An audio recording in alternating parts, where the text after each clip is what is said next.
अस्सलामुअलैकुम, welcome to my kitchen. कैसे हैं आप सब? उम्मीद करती हूँ सब खैरियत से होंगे। आज आपके साथ मैं बहुत ही मज़ेदार गाजर की बर्फ़ी की रेसिपी शेयर करूँगी। 1 किलो गाजर के साथ आप ढेर सारी बर्फ़ी घर में तैयार कर सकते हैं। बहुत ही कम वक्त में और बहुत ही कम चीज़ों के साथ हम इसे तैयार करेंगे। घर में ये चीज़ें अक्सर ही मौजूद होती हैं। गाजर का हलवा तो आपने बहुत बार बनाया होगा, एक दफ़ा इस रेसिपी को भी ट्राई करें। चलें फिर रेसिपी स्टार्ट करते हैं। 1 किलो गाजर ली है और उसे छीलने के बाद अच्छे से धो लिया था और इतने छोटे छोटे पीसीज में कट कर लेंगे। गाजरों को ब्लेंडर जग में डाल लें, आप चाहें तो कश भी कर सकते हैं। इसमें थोड़ा सा पानी शामिल करें, 1.5 कप चीनी शामिल करें और इसकी एक स्मूथ सी पेस्ट बना लें और फिर इस पेस्ट को एक बाउल में निकाल लें। सेकंड स्टेप की तरफ आते हैं। एक पैन में 2 टेबलस्पून देसी घी के लेंगे। आप डालडा या कोई भी दूसरा भी घी इस्तेमाल कर सकते हैं, लेकिन बर्फ़ी या इस तरह की कोई भी चीज़ बनाएं तो उसमें देसी घी का बहुत अच्छा फ्लेवर आता है। जब घी गर्म हो जाएगा तो उसमें 1 कप सूजी का शामिल करेंगे और मीडियम आंच पे हम इसको रोस्ट करेंगे। हमने इसकी तब तक बुनाई करनी है जब तक इसका कलर चेंज नहीं हो जाता और इसमें से सूजी की बहुत अच्छी सी स्मेल नहीं आने लग जाती। तकरीबन 10 मिनट लगे थे मुझे इसकी बुनाई करते हुए। मीडियम टू लो फ्लेम पे बहुत एहतियात के साथ हम इसकी बुनाई करेंगे ताकि ये जले ना। जब सूजी की बुनाई हो जाएगी तो जो हमने गाजरों का पेस्ट तैयार करके रखा था वो शामिल करेंगे और इसे अच्छे से मिक्स करेंगे। मिक्स करते हुए हमने इसका पानी खुश्क करना है। आंच मीडियम ही रखेंगे और मीडियम आंच पे हम इसको कुक करेंगे। मसलसल चम्मच चलाते हुए हम इसकी बुनाई करेंगे। आप देख सकते हैं कि गाजर में अभी पानी मौजूद है। जब गाजर का पानी खुश्क हो जाए तो इसमें 1 कप मिल्क पाउडर का शामिल करना है। मिल्क पाउडर आप घर में मौजूद कोई भी इस्तेमाल कर सकते हैं, लेकिन टी वाइटनर नहीं इस्तेमाल करना, मिल्क पाउडर ही इस्तेमाल करना है। आप नीडो या फिर बुनियाद कोई भी मिल्क पाउडर इस्तेमाल कर सकते हैं। इसे अच्छे से मिक्स करेंगे और बुनाई इसकी हमने मज़ीद करनी है। इतनी बुनाई करेंगे कि इसका कलर चेंज हो जाए और ये पैन को छोड़ दे।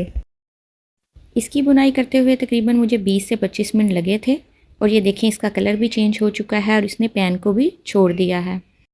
अब इसमें हाफ़ टी स्पून इलायची पाउडर शामिल करेंगे और इसको अच्छे से मिक्स कर लेंगे।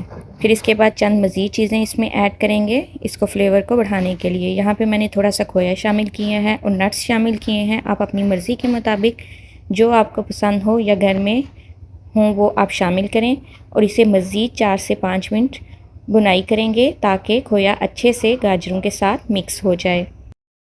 4 से 5 मिनट बाद ये कुछ इस तरह है। ये देखें पैन को मुकम्मल तौर पे छोड़ रहा है।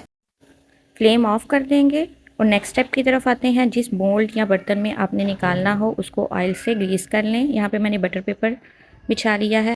अब इसे हम मोल्ड में निकाल लेंगे और गरम गरम ही निकालेंगे ताकि ये सेट हो जाए और स्पून की मदद से इसको सेट कर लेंगे अच्छी तरह फैलाते हुए। ये देखिए ये यहाँ पे सेट हो चुका है। अब इस पे मैं खोया ऐड करूँगी। अगर आपके पास घर में मौजूद खोया हो तो ऐड कर लें, अगर नहीं है तो कोई बात नहीं, आप सिर्फ नट्स ही ऐड कर दें। खोया ऐड करने के बाद यहाँ पे कटे हुए बादाम वो ऐड करूँगी।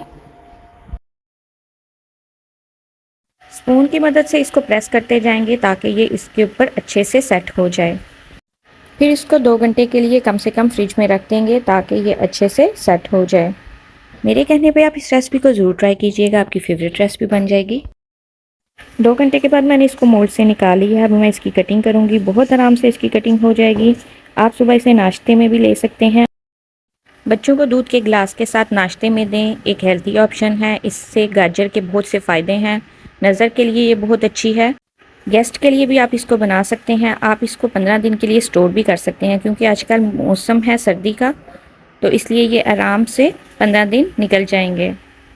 अब मैं इसे तोड़ के दिखाती हूँ। ये देखें बिल्कुल हलवाई जैसी नरम सी बनकर तैयार हुई है। अब घर में बहुत आराम से अपने लिए इसको बना सकते हैं। अगर मेरी आज की रेसिपी आपको अच्छी लगी हो तो थम्स अप करें, अपनी फ्रेंड और फैमिली के साथ शेयर करें। मिलते हैं नेक्स्ट वीडियो में, तब तक के लिए अल्लाह हाफिज़।